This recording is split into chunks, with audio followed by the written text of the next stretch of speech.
All right, it is noon, and we'll honor our commitment to stick to our time frame. So welcome to this Zoom assembly. This is being recorded, so it'll be available on the website, on both the foundation website and the diocesan website, I assume, for those of you who want to share with others who weren't able to make it today. But we're going to learn about what's new with the foundation. I see that several of you are foundation folk, Yes. so you will be handling that, but I think we'll let Christy take charge. But I thought first we would open in prayer. The Lord be with you. Yeah, so with you. Let us pray. Creator God, we just thank you for this day, and we thank you for Zoom technology. And we thank you for the good work that the Foundation for the Episcopal Church in Wyoming does on our behalf, and all of the wonderful, wonderful outreach programs that occurred through the Feed the Hungry grants over the holidays. And we look forward to final reports on all of that. And we just thank you for the leadership of this foundation and the board, and Christy as our interim director. And we just ask that everything we do and every dime that we spend be in your name and to your glory. Amen. Amen. And I would introduce Christy Wallen, who probably needs no actual introduction, but Christy is our current interim director of the Episcopal Foundation. Take it away, Christy.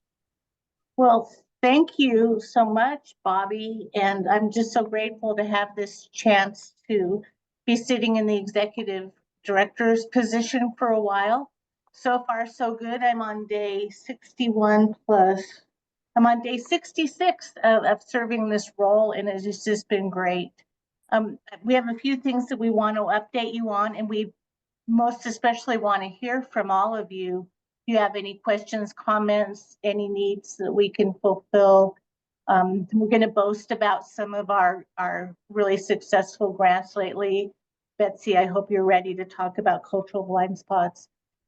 So, but with that, I'm going to lead with the most excellent news, and then I want the board members to introduce themselves, because we are truly a working board. These people, I call them every day, and they have to, it's incredible. But the best news ever, are you ready for the best news ever? It's good for the foundation. It might not be so good for the diocese.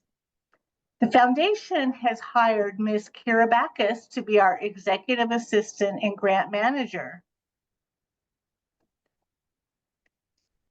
We stole her away from her job as the executive assistant for the diocese.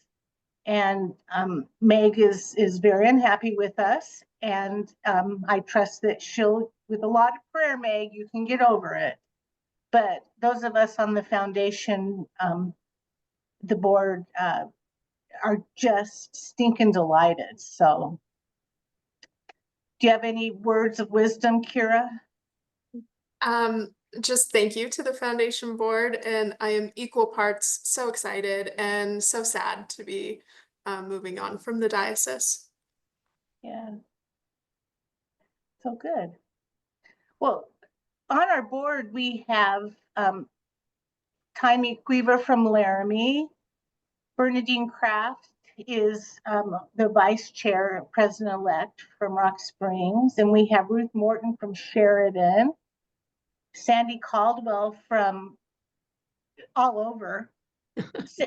Sandy doesn't spend 1 week in the same spot. So between Boulder, Wyoming, and Cheyenne, in between.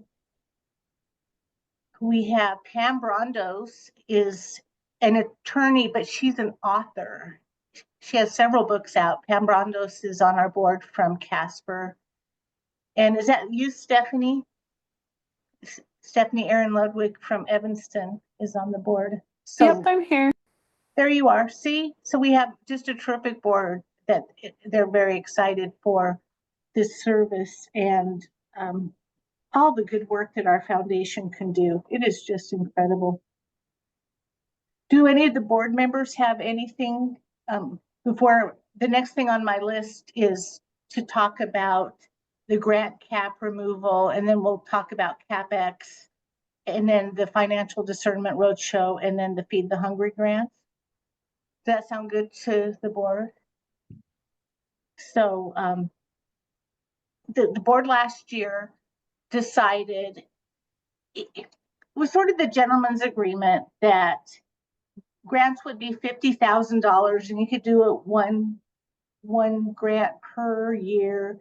And they were finding out that some of the aspirational ideas out there, 50,000 isn't enough. So this year, the committee, the board has removed the $50,000 grant cap. And so people can dream bigger. There's a caveat, and I want you to note that, and then mention it when you talk to people about grants at coffee hour.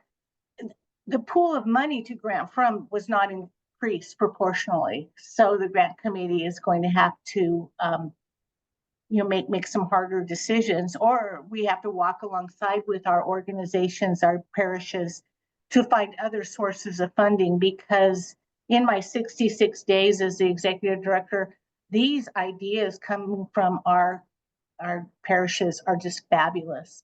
And I mean, if you don't know me, I spent most of my life being a fundraiser. So I'm thinking, ooh, these might warrant some outside support. So we're going to work on increasing capacity for all of our churches. So with that, as you have grant ideas, support them, ask for what you need. There might be some more information that needs to be traded back and forth, but we're going to really see how this goes with the increased amount. Is there anything from the board members on that increased grant cap you would like to say? Well, I do think it's really important for us to underline what you said, Christy, that because we removed the cap doesn't mean we have more money. We don't.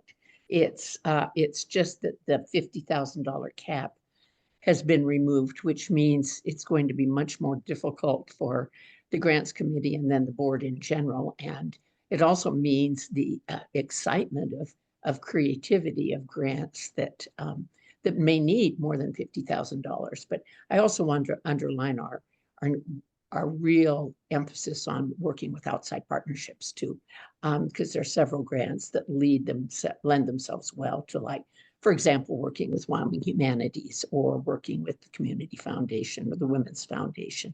So it's a time of excitement, but it's also a time for us to really be increasingly good stewards of our resources, because we've taken off that stopgap, if you will, but there isn't any more money. So we do have to really be proactive and cautious and prayerful with our granting and our grant requests.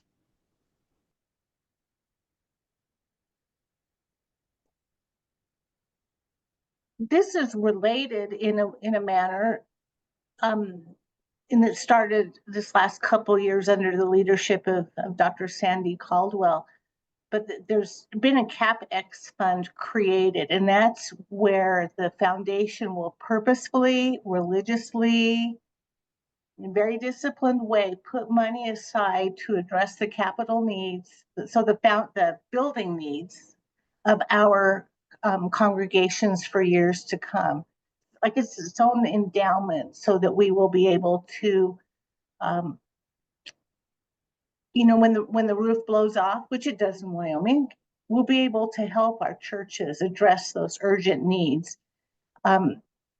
It's a really exciting time, and it's in the formation stage because we do have some capital grant requests. So we're going to have to decide how much is going to remain in endowment and grow, and how much we need to take care of those needs. But I'd like to pass the gavel to Sandy to share the excitement about this concept that people from years from now will thank us for this fund.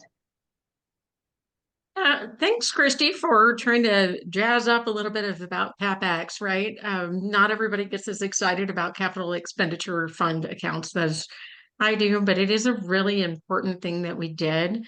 recognizing that we were getting more and more types of requests for really functional things around deferred maintenance, structural integrity, those things that are really around our sacred spaces. And we do have this endowment or this foundation, really substantial corpus that we wanted to think about how can we set aside funds that really shouldn't be competitive around those things that are more about outreach ministry and those things, but these are more the more pragmatic functional sides of things. How do we approach that while still ensuring the foundation corpus is growing to beat inflation and to also not have it compete with the granting pool on the competitive grants, like really make it separate. So a couple of things happened is we did work with our investment management company to do this study for us to make sure we were looking at what were the implications, what happens in market fluctuations, what happens over time with the 12 rolling quarters, what would this look like, what would be a safe amount so that we could still make sure we were going to have the same purchasing capital to grant in the future while still creating a carve off for the capital expenditure funds. That's what CapEx means. It's capital expenditure for capital projects, capital renewal projects. So we did that work. Ferguson Wyoming, it's actually been in work for a long time. It also took work on the grants committee side because they really had to rework on the granting policy to create its own section for the capital projects. So there is now grant language for how to consider it. And then the other side of that is, could we do this in a way that would allow us to create a pot of funds without diminishing our granting capacity operations and still grow with inflation over time? And we were able to do that. So what happened is we did present, and the foundation board did adopt an increased withdrawal policy, an additional 0.5%. That's where sometimes you see 4.5%. I thought it was 4%. The 0.5% goes into a tipping account at Ferguson Wyoming, that is our investment management company, for the specific capital expenditure projects. This will take time. It comes on the same quarterly withdrawal it's on the same schedule as the quarterly withdrawal. That 0.5% is tipped into a specific account that right now we will do some sort of mix between using some now and then doing some capital preservation so that we can have that account grow over time. So right now it's in treasuries to protect it across volatility. When we get enough, then we'll be able to do a little bit of an equity glide path on that so it can start to grow and it doesn't get eaten away by inflation as well. So we're really doing a very careful approach to that, but we have our investment committee meeting today at 1 o'clock to literally talk about how much of the first year of CapEx are we going to try to use, how much are we going to carry forward so that we can begin to grow that.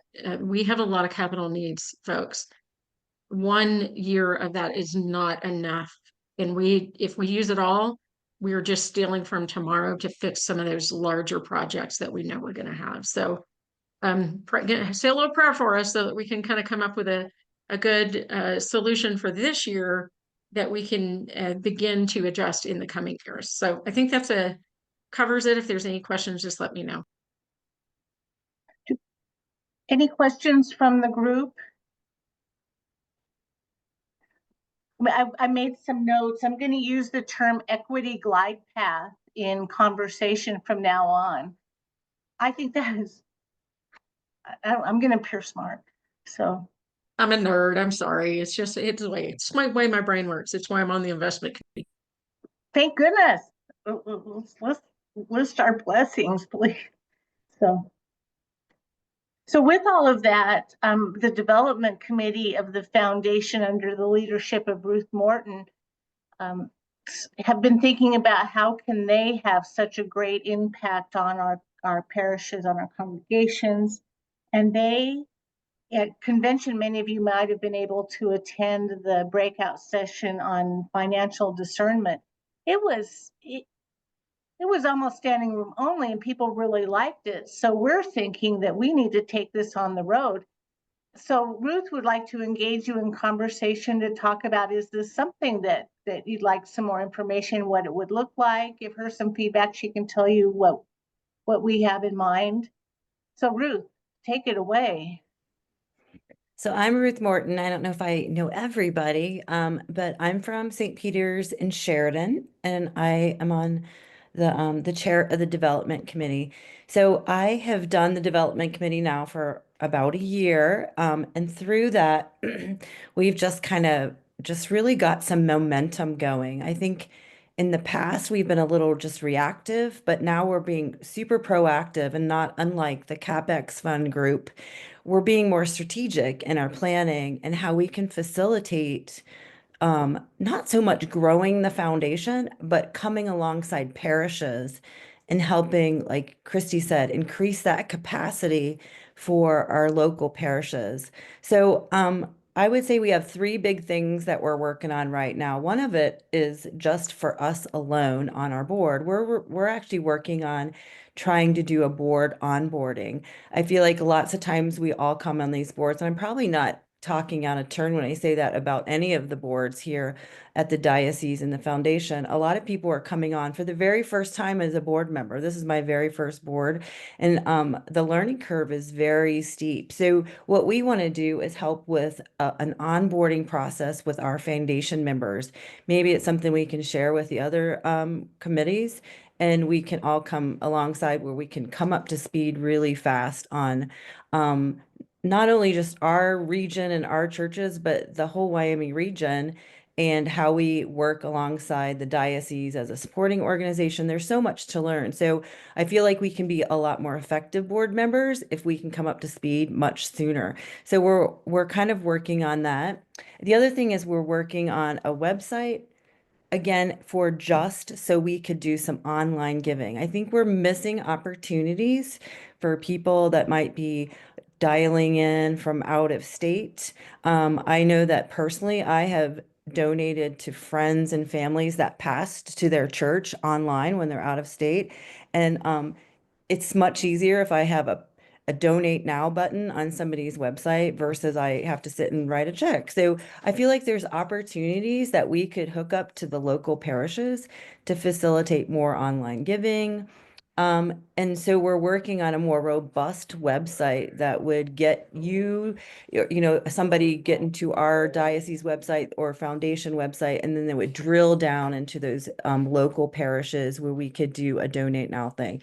A little trickier because there's tons of platforms out there. So as we, again, walk into this arena, we're feeling, oh yeah, then there's 25 different online applications for donating, locally. So we're going to try to find a consistent thing that's doesn't have a lot of fees attached. Maybe we can do it as a big group process. So anyway, we're looking at just being able to facilitate that through our more expanded website, as well as we're trying to look at just different platforms that we can communicate and facilitate conversations, again, to help you guys think more strategically in your regions or more strategically in your own parishes.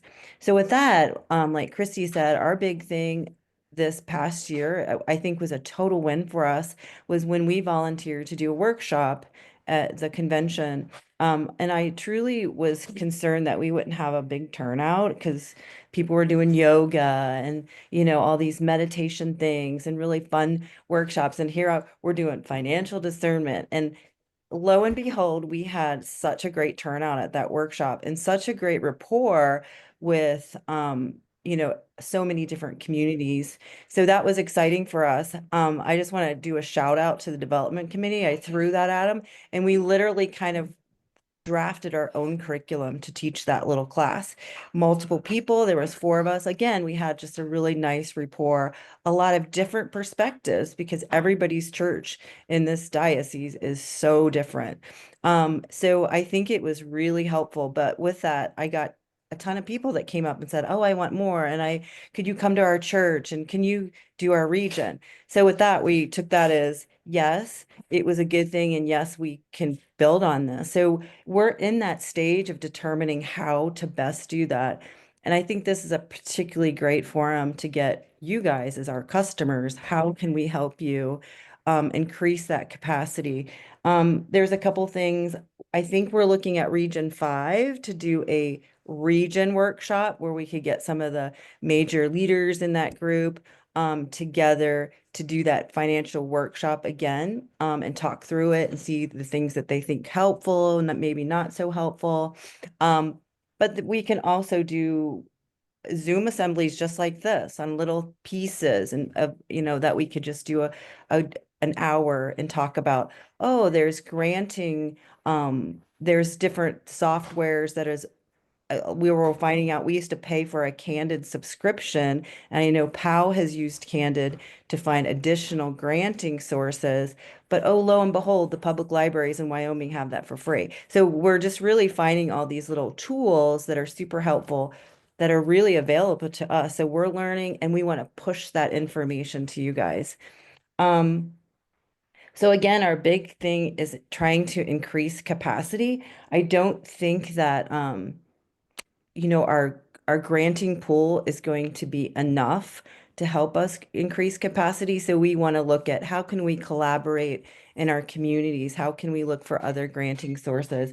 And I do believe, this potential freeze of granting money at the public, federal level is going to impact our asks in our communities and our parishes even more. So how that's going to affect us.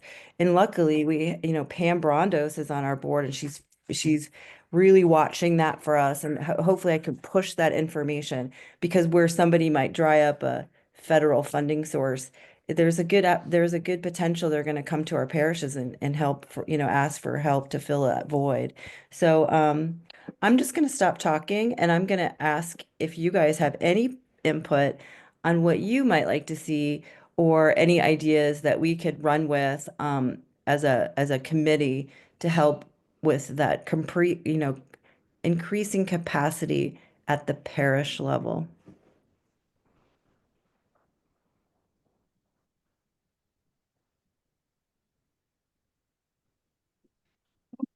Well, interrupt if you have more questions. Region 5 is on the west side of the state, Bondurant down to Rock Springs to Cameron, Evanston, all those. So if any of you say, hey, come to our church, or we could invite some people, from surrounding parishes, we would be happy to come in and we can talk stewardship, we can talk grant making, we can talk about football. We're just eager to get out and about and build the relationships, because that's really what it's all about. Kira, could you please just amaze this group with our new grant portal? Absolutely. Do you want me to share my screen and show it, or just talk about it? Well, yeah, give a little background on what the heck we're doing, and then maybe show a screen so they could be amazed. So in the same vein of what the development committee is doing in trying to expand the resources and the tools that are available to us, the foundation has purchased a grant management software named Foundant. That grant management software allows us to do a few things so that we can have applications and final reports all in one place. So parishes would log onto this website, submit their application, do their final reports, get automated emails from us, but just to allow the foundation to work in a little bit more of an efficient manner on the grants that you guys are submitting. We haven't made many changes to the application, so it's the same application that you might already be familiar with, but we have made some changes on the back end about how we take care of those grants. So I would like to show the application just so everybody is aware of what we're looking at here. I can get it pulled up. Does anybody have any questions about submitting applications online for a grant request? I do. Yes. When is that gonna start, Kira? Sure. So the system is already live. Somebody could, if they, I don't know how they would, but if they found the link, they could start putting applications in online. I do anticipate that we will have a few quarters of teaching everybody about how it works. And then hopefully by the start of next year, everybody will be super familiar with it and then can just log right in and put their grant applications in.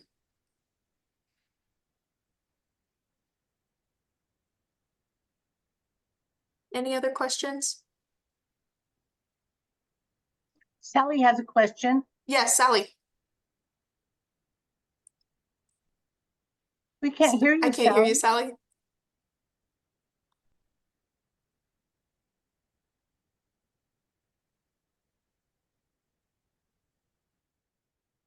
Yeah, maybe put your question in the chat, Sally, because we still.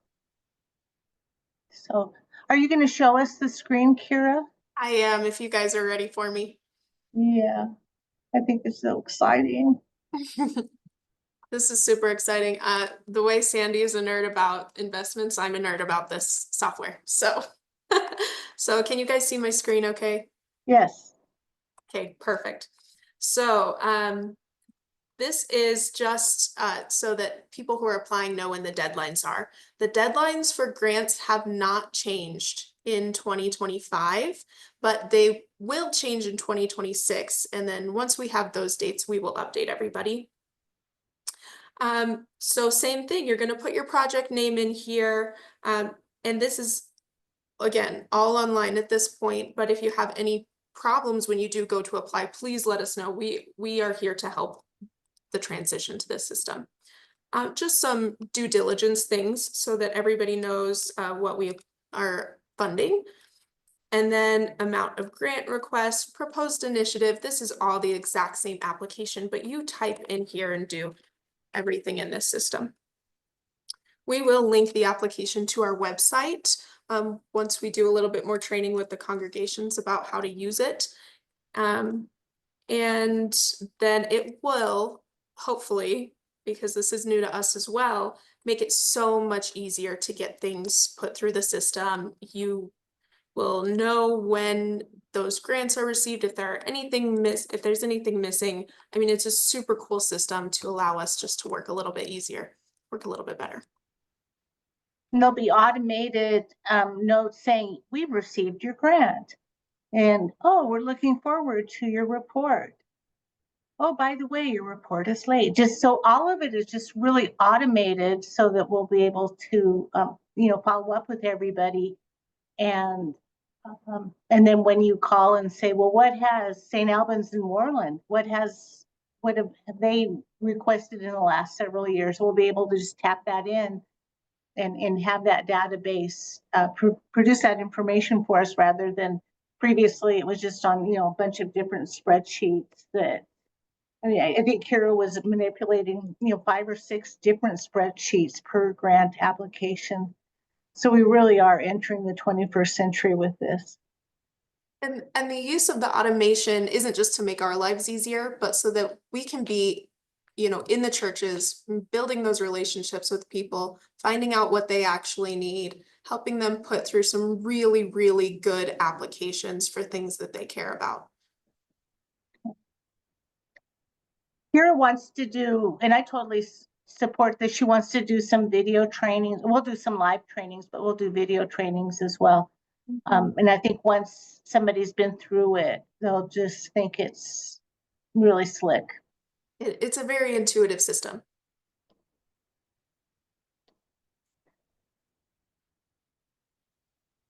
Any other questions? Not, So I have Bobby, spoken. Oh, you have spoken. So Bobby, how long do we have? Because I was wondering if we could boast about some grants. Sure, you've still got 15 minutes till 12:45, so With the boast group, away. Can we boast? Is that a Christian thing to do, to boast? That might be a sermon topic. Meg, I want Betsy to talk about the Cultural Blind Spots grant. Well, John can too, but Betsy, and then Meg, would you tell about the Powell Glass Crusher? And then we can just close with some Feed the Hungry. Feed the Hungry. So before we boast, does anybody have any questions of us or suggestions?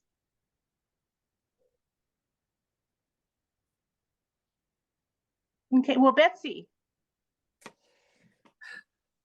Thank you, Christy. I love talking about this. The cultural blind spots, I'm afraid everybody is worn out from hearing about it because it feels like we've been talking about it now for years. About 3 years ago, Christy and John and I had an opportunity to present a speaker, and it was Christy's friend, Rick Ewig. Those on the pilgrimage would have remembered Rick and what a great history teacher he is. Well, he has developed a wonderful program in which he discussed the Black community in Cheyenne and how during the 40s there were efforts from our elected officials, high elected officials, to extort money from one of these wonderful business owners, and how it turned the community upside down, but how in the end they were the strong ones. So we wanted to present that at St. Mark's. The three of us put our heads together, and before you know it, we had a series with meat on it in which we told the story. We had a Hispanic group that came in and told their stories, and we had an Asian man, Alan Ohashi, come and tell his story, and then we had Cherokee from the reservation. So we did 4. Now this was over a period of 2 summers, 3 in one summer and 1 in the next summer. So Christy, as we were planning it, Christy said, we're going to need some money to do this. We're going to need to write a grant. I had sworn I'd never write another grant in my life, but I called Katie, and Katie squealed when I gave her the idea. She made it so easy she would have written the grant for me if I had allowed that to happen. The process was in a state of flux at that point. She wasn't sure whether we wanted to do a little tiny one or whether we wanted a big one for $5,000, which is what I think we ultimately ended up doing. Anyway, so that's the deal. We had a project. We were listening. Oh, and here's the kicker. I already knew that sacred ground was going to be a big part of what we did at St. Mark's, or what I was going to try to make happen at St. Mark's. And cultural blind spots, telling our stories, what we call listening, holy listening, sharing our stories, was key to understanding sacred ground and making that successful. So it was sort of the kickoff for sacred ground and led us into that project. Anyway, Christy, what have I let up? John, you know that too. Well, how we used the leftover money. Oh, we had some money left over, so we have a community effort here in Cheyenne in the South Side called Wyoming Independent Citizens Coalition. They are trying to do a number of things to enhance life on the South Side of Cheyenne, which is the part of the community that we were trying to listen to in these stories. So one of the programs that we did, ultimately, this turned out to be the 5th program and was the final use of the money, we used that for, there was a program called Not in Our Town, or No Hate in Our Town. And so that's how we use the rest of the money. Right. We've used it for Martin Luther King dinner, going to that for 2 years in a row. We got that started with that money. So anyway, that's how we use the money. It's all gone now. Well, good. That's the important thing, that it's all gone, and it's a better use in the communities than returning the extras to us, which will be regranted, but there was just a creative way of doing that. Yeah. And we did Meg, a report. Meg, what about this? This story Meg's going to tell is a great way of how people have leveraged foundation support to a greater project, a greater result. Recycling in Powell has been a steady presence. It was started by a private group of recyclers, and then eventually the city folded it into its life. The recycling center, though, remains its own 501c3 board, and the city collects $2 from every city user a month to pay to help support it. My sister Sue got a bee in her bonnet, in part because of classes we've had about eco-justice and the care of creation. And she learned that glass crushing is one of the most effective recycling programs, because glass is crushed in these crushers into sand that can be used immediately. So you don't have to ship glass anywhere, and you don't have to ship the sand anywhere. Cities will buy it to pour dirt on snow during the winter, and golf courses use it. It's fine enough and gentle enough to use in any application that sand can be used.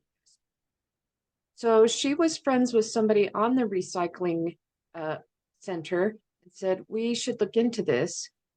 They did, and they found out that they needed to raise $125,000. That's a lot.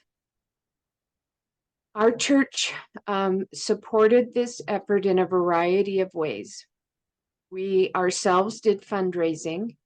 The founder of Powell Valley Recycling was an Episcopalian, and when she died and we did her fundraiser, we had a memorial fund for her and could really promote the glass crusher in that way. We provided all the fundraising graphics. We have a graphic designer here, and to support on social media. We met the goal in less than a year. We raised the $125,000. $49,000 of that came from St. John's Episcopal Church, St. John's Episcopal Church individuals, and a grant from the Foundation for the Episcopal Church in Wyoming. And those initial commitments and financial commitments helped us raise money from the city. It opened doors so that we could talk to the Park County commissioners. It opened doors so that we could talk to a variety of other grant makers. So I'm really grateful to the foundation for, first of all, just helping us raise the money, but doing so in that step of faith that says we will get behind this project so that you may be agents to care for God's creation in the world. The money includes a concrete pad. This machine is huge, and they have to do some work at the recycling center to make way for the machine, and the weather right now isn't good for that, so we're waiting for that in the spring.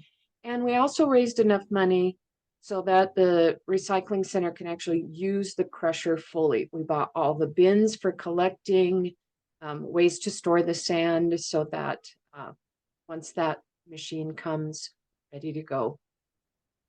What a fun way to have a big recycling machine say, hey, this was brought to you by people who take their faith and stand up for not only what is right for creation, but to stand up for all those people who wish to do what's right for God's creation.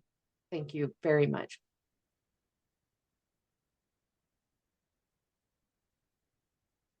Hey, Tiny, You're on mute. So when we come visit you in Pell, we can bring our glass. Yep, we're really hoping that there's no grass crusher. There's, I think, I can't remember this piece, but there's only 1 or 2 in Wyoming. So the glass crusher will serve the Bighorn Basin and anyone who comes to Powell with glass, because we know that's what people do with their glass. We used to drive it to Billings and drop it off at Target. Mhm.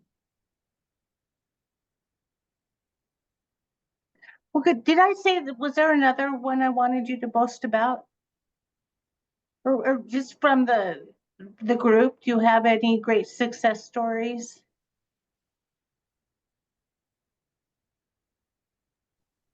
Cheryl? Well, Whiskers Heart is like doing really well. I'm working with a veterinarian here in Evanston,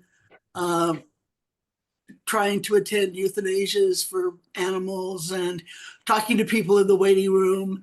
I'm also working with our Safe House to set up a foster program for animals because they can't go into shelter with someone trying to get away from domestic violence. And so a lot of people don't go to shelter because they don't want their pet killed by abusers. And we're also working with a transient program here who also needs a place to foster animals. So we're kind of having fun with that. At least I am. I don't know about anybody else, but yeah. And I teach our congregation a little bit every week. So it's been working pretty good for me. I like it. Yeah, so just give it just a couple lines of background that the foundation funded some seed money for your great idea. Me? Why they? Well, yeah, I mean, just give it just in case they don't know what you're up to. I do, but Okay. A couple of years ago, I graduated from Iliff School of Theology, and I also attended a school called Compassion Consortium, which trains chaplains to be animal chaplains. So I went to that so that I could learn how, because animals and the relationships with people are just so important to me. And so I went to that, learned some information there, and then I just we applied for the grant and it got some money. okay. So very good. That's Any what we love closing? about the foundation, Christy. You apply for a grant and you get money. It's It's amazing. Having spent my career on the other side of fundraising where you're asking, this is a very nice place to be. So, any other questions before we? Christy, you can end on just a quick sentence or two on how we did the Feed the Hungry based on our. Feed the hungry, the most important thing. Yeah. Okay, so as you all know, the previous executive director, Katie Parrish, got poached from Wyoming Humanities, and she's working there now. And if it wasn't such a terrific group, we wouldn't have let her go. But the last thing that she did, there was some extra money at the end of the year, and she said, it doesn't do us any good, let's get it out there. So our groups did the Feed the Hungry grants, $5,000 to each church to put on the ground immediately.